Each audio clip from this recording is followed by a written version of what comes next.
अस्सलाम वालेकुम। जैसा कि आप लोगों को पता है कि कराची में बिजली का मसला चल रहा है, तो देखिए मैं आप लोगों को ये बात बताना चाहूंगा, ये कोई नया मसला नहीं है। मैं जब से कराची मूव हुआ था ना, तो ये हम मसला ऑन एंड ऑफ देख ही रहते। बीच में कुछ टाइम ऐसा आया था कि बहुत सारे इलाकों में लोड शेडिंग नहीं हो रही थी, लेकिन ऑन एंड ऑफ ये मसला चल ही रहा था, तो ये कोई नया मसला नहीं है। तो हमने सोचा क्यों ना जरा इसमें अपने चार आने डाल दिए जाए। देखिए, जब मैंने ऑस्ट्रेलिया में अपना पहला घर लिया ना, किराए पे लिया, मैंने कहा एक्सप्लेन कर दूं, पता चला वो बॉय ना आ जाए, हाँ भाई बहुत पैसा आ रहा है, चल भाई टैक्स निकाल। किराए पे जब मैंने अपना पहला घर लिया ना, तो एजेंट से बात हुई, उन्होंने कहा कि ठीक है आपको कब्जा कब से चाहिए। मैंने कहा मुझे अगले महीने की 15 तारीख को। उन्होंने कहा ठीक है फाइन, तो मीनवाइल आप चाबियां ले जाइएगा कि, और उसके बाद आप बिजली भी लगवा लिएगा। मैंने कहा 1 मिनट, क्या कहा? बिजली लगवा लिएगा? बिजली नहीं है घर में? कह रहे हाँ नहीं है बिजली। मैंने कहा माइड, मैं कोई बहरिया टाउन से आगे थोड़ी घर ले रहा हूँ, मेन सिटी में घर ले रहा हूँ, बिजली तो दो उसके अंदर, क्या मजाक है? कह रहे यार क्या तुम जाहिल वाहिल तो नहीं हो कि पहली बार घर ले रहे हो क्या? भाई 25 दिन तक घर खाली रहेगा तो कौन पैसे देगा उसके? अभी जो पुराना टेनेंट था उसका कॉन्ट्रैक्ट आज खत्म हो रहा है बिजली का, तो तुम अपनी लगवाना जो पसंद है। मुझे खैर समझ नहीं आई बात, मैं कहा चलो मैं देखता हूँ। खैर आपको पता है वो लाल बाल वाला बच्चा जो है मार्क जुकरबर्ग, वो जो अमेरिका में बैठ के सबकी बातें सुनता है, उसने फौरन हमारी बात सुनी। मैंने जैसे ही फेसबुक खोला, सारी बिजली कंपनियों के इश्तिहार आना शुरू हो गए, ये एनर्जी वो एनर्जी फला टिम का। खैर तो मुझे उस वक्त पता चला कि भाई यहाँ पे कोई एक कंपनी नहीं है, सैकड़ों कंपनियां बिजली की। खैर मैंने गूगल किया, वही जो हम अपनी गुर्बत दिखाते हैं कि cheapest energy in Australia, cheapest electricity in Australia for poor people, ये वो करके सबसे सस्ती जो मुझे बिजली मिली, उधर मैंने साइन अप किया। उनकी कॉल आई मेरे पास और मैंने आधा घंटा लगा उनको पूरी अपनी डिटेल्स वगैरह दी। उन्होंने कहा ठीक है हम आके मीटर रीडिंग ले जाएंगे, दैट्स इट। बिजली का कनेक्शन लग गया।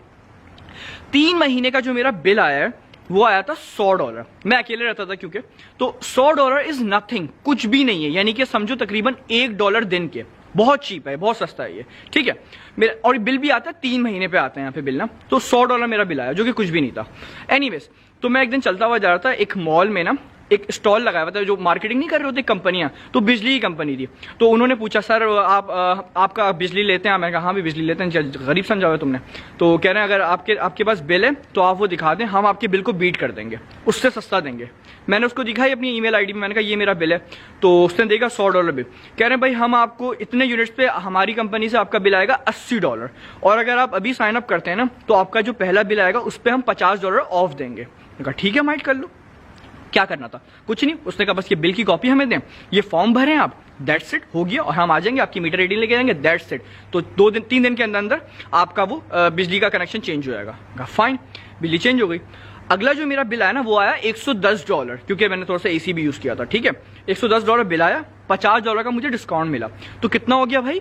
$60 मेरा बिल आया 3 महीने का। एनीवेज देखें, यहाँ पे ना जो बिजली कंपनी है वो ऐसा एक्ट करती हैं जैसे वो नहीं होता आशिक जिसका महबूब थोड़ा खूबसूरत होता है तो उसको डर होता है कहीं ये भाग ना जाए, उस तरह एक्ट कर रही होती हैं, आगे गिर पड़ रही होती है। उसकी वजह क्या है? उनको पता है कि अगर कस्टमर सेटिस्फाई नहीं हुआ तो भाग जाएगा वो, तो इसलिए उनका बहुत ख्याल रख रहे होते हैं वो। इसकी वजह क्या है? इसकी वजह यह है क्योंकि यहाँ पे किसी की आजादारी नहीं है, किसी की मलकियत नहीं बनी हुई है बिजली।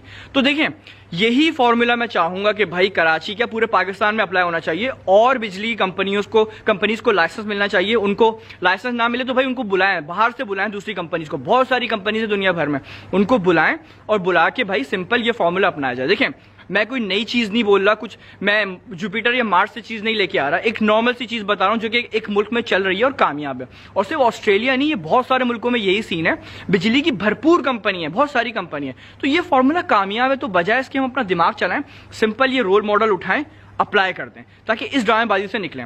अच्छा, अब एक दिमाग में आएगा कि नहीं हमें और दूसरों को क्यों बुलाएं, हम अपनी कंपनी को सही करते हैं। भाई हम अगर कर सकते हैं ना, हम बहुत पहले कर लेते हैं। हम नहीं कर सकते सही, सॉरी टू से, हम एलिजिबल ही नहीं है, हम अहल नहीं है करने के, हम चाहते नहीं है कह लो। तो बेहतर ये है दूसरों को लाइसेंस देते हैं, अपनी कंपनी खुद सही हो जाएगी।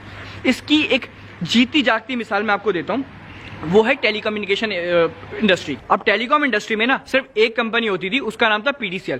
उनके रेट्स भी काफी ज्यादा थे और सर्विस भी सो थी। और अगर आपका फोन खराब है या लाइन में थोड़ा सा शोर वोर आ रहा है तो आप कंप्लेन कर दें, लेकिन वो तभी आएंगे जब उनके पास टाइम होगा। टाइम नहीं होगा तो नहीं आएंगे, आपको जो उखाड़ना है उखाड़ लें। आपकी बहुत हट रही है अगर, तो फिर कटवा लें अपना कनेक्शन। क्यों? क्योंकि उनकी आजादारी थी भाई, आप कुछ नहीं कर सकते उनका। उसके बाद हुआ ये और टेलीकॉम कंपनीज आई, यूफोन आई, मोबिलिंक आई, इंस्टा आई। तो उससे क्या हुआ, एक हेल्दी कंपटीशन बना। PTCL ने क्या किया, कॉर्डलेस निकाला, पैकेजेस निकाले कि ईद वाले दिन आप इस शहर से उस शहर फ्री में कॉल कर सकते हैं, रात के 12 बजे के बाद इतने में सस्ते में आप कॉल कर सकते हैं। इस तरह के पैकेजेस निकाले। उसके बाद फिर हुआ ये, एक और कंपनी को हमने बुलाया, उसका नाम था टेलीनॉर। टेलीनॉर ने की एक ब्रांच थी डी जूस, उन्होंने एक रेवोल्यूशनरी पैकेज लेके आए। वो 23 पैसे का मैसेज था, SMS 23 पैसे में, जो कि एक तहलका था हमारी इंडस्ट्री के अंदर। और उन्होंने एक और डील निकाली, वो थी कि MMS फ्री है शुरू के कितने कुछ महीने तक। मैं तो इतना लीचड़ आदमी हूं भाई, मैं तो SMS करता ही था, मैं सबको MMS भेजता था भाई, रिकॉर्डिंग की और MMS भेजा। खैर, तो ये एक रेवोल्यूशन था। तो बाकी कंपनीज ने फिर क्या किया, उन्होंने भी पैकेजेस वगैरह निकालना शुरू किए। और उसके बाद डीजूस ने एक और चीज निकाली थी, वो आप लोगों को याद होगा कि 4 रुपए घंटे के हिसाब से कॉल होती है। तो भाई वो जो उस दौर के लोग हैं, 40 polyphonic ring Toons, 1.3 megapixel camera और कलर स्क्रीन वाले हमारे दौर के लोग, तो आपको उस 4 रुपए घंटे की अहमियत पता होगा कि वो कितना कीमती होता था। एनीवेज, तो उससे एक हेल्थी कंपटीशन बना। और वहां बात खत्म नहीं हुई, हमारे फिर और कंपनीज आई, वारिद आई, जोंग आई, इन्होंने अपने पैकेजेस निकाले और कंपटीशन बना। और इससे फायदा पता है किसको हुआ? हमें हुआ, यूजर्स को हुआ। जॉब्स ज्यादा बढ़ी, जॉब्स आई, मार्केट में एम्प्लॉयमेंट बढ़ना शुरू हुई, तो लोगों को फायदा हुआ, मुल्क को फायदा हुआ उससे। तो यानी कि ये फॉर्मूला हमारे मुल्क में चल सकता है। तो पॉइंट ये कि तो फिर जब ये चल सकता है तो फिर हम बिजली की कंपनीज को क्यों नहीं बुलाते? अच्छा, थोड़ा सा बाहर निकल रहा हूं, लेकिन एक इंडस्ट्री और है जिसको जरूरत है, जिसको भी सेम फॉर्मूला लगाने की इसमें जरूरत है। उसका नाम है ऑटोमोटिव की इंडस्ट्री, जो ऑटोमोबाइल्स की जो इंडस्ट्री है। भाई हमारे यहाँ कुछ कंपनीज हैं, उनकी अजादारी बनी हुई है, और वो क्या कचरा बेच रहे हैं यार हमें, मतलब सॉरी टू से कि, और लोगों के ऊपर मुझे अफसोस होता है कि वो टीन का डब्बा बेच रहे हैं 12-15 लाख का, और हम भरम से बताते हैं कि भाई ये बॉस है। अबे बॉस नहीं है, कचरा है, ये टीन का डब्बा है। मुझे इतना दिमाग घूमा जब मैंने उसका इश्तिहार पढ़ा ना, उस पर लिखा हुआ है स्पेशल फीचर्स में लिखा हुआ है एयरबैग्स। अबे ये स्पेशल फीचर्स नहीं होते, ये असेंशियल फीचर्स होते हैं। एयरबैग असेंशियल फीचर्स में आता है। तो देखो कचरा बेच रहे हैं और 12-15 लाख रुपए में। और कुछ लोग फिर ये बहस करना शुरू होते हैं कि भाई अमेरिका में भी तो देखो 20 लाख में मिलती है गाड़ी, पाकिस्तान में भी तो 20-25 लाख की है, इतने पैसे हो गए। नहीं भाई, जो चीज आपको पाकिस्तान में 20 लाख में मिल रही है ना, अमेरिका में 20 लाख में, उसमें या ऑस्ट्रेलिया में 20 लाख में 1000 फीचर ज्यादा होंगे। मैं अभी कुछ महीने पहले मेलबर्न गया था, 2018 की मॉडल की गाड़ी थी वो, ठीक है। कंपनी कौन सी थी? एक नॉर्मल कंपनी है वो।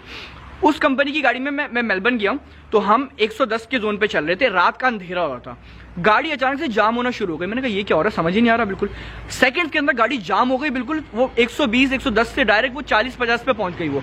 और मैंने देखा सामने अचानक से भाई अंधेरे से कैंगरू नमूदार हो गया, चका सा बड़ा। तो 50 की स्पीड गाड़ी की हो गई थी, आराम से हमने काट ली और निकल गए, हम टकराए नहीं। तो सीन ये कि गाड़ी में सेंसर्स लगे हुए कि उसने 100-150 मीटर पे पहले ही उसको सेंस कर लिया कि भाई आगे ऑब्स्टिकल आ रहा है।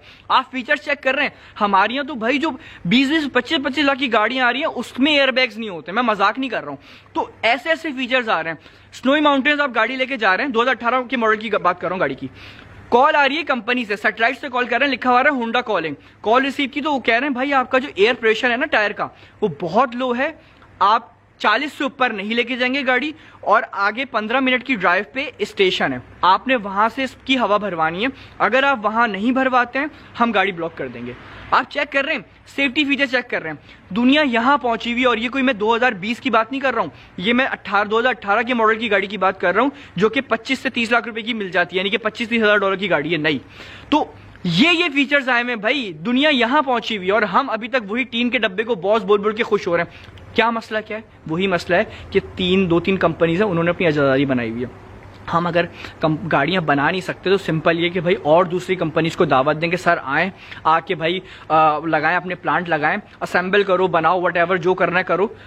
तो इनकी आजादारी खत्म हो जाएगी और हमें ढंग की गाड़ियां मिलना शुरू हो जाएंगी। तो बस सिंपल सी ये बात है। मैं थोड़ा सा आगे इधर उधर निकल गया था, पॉइंट वापस आते हैं बिजली के ऊपर। एनीवेज, तो भाई देखें, बिजली हो या कोई भी इंडस्ट्री हो, सिर्फ यही हल है, आपने दूसरों को बुलाएं, दूसरी कंपनीज को बुलाएं, लाइसेंस दें और आप उनको काम करने की इजाजत दें। ये कोई बुरी चीज नहीं है, इससे कोई इंप्लॉयमेंट में फर्क नहीं पड़ेगा, बल्कि इंप्लॉयमेंट बढ़ेगी। ये नहीं कि हमारा पैसा कहीं और नहीं जाएगा, हमें और जॉब्स मिलेंगी। इसका यही हल है। हम के इलेक्ट्रिक को सही नहीं कर सकते, ये बात मान लें। अगर आप लोगों को बुरी लगे तो सॉरी, लेकिन हम नहीं सही कर सकते। दूसरी कंपनीज को आप भाई सिंपल लाइसेंस दें और काम करने दें, इसी तरह मामला सही हो सकता है। मेरी हुकूमत से गुजारिश है, इस बात को थोड़ा सीरियस ले लें। अगर आपके पास कोई बेहतर हल है तो भाई आप वो बता दें। मेरे पास यही हल था, हमने थोड़ा सा सोचा, दुनिया में देखा, तो हमने कहा आपको बता दें।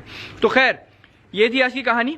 मेरा नाम है कुतैबा महमूद, और अगर किसी को कोई बात बुरी लगी हो तो अच्छा, सॉरी।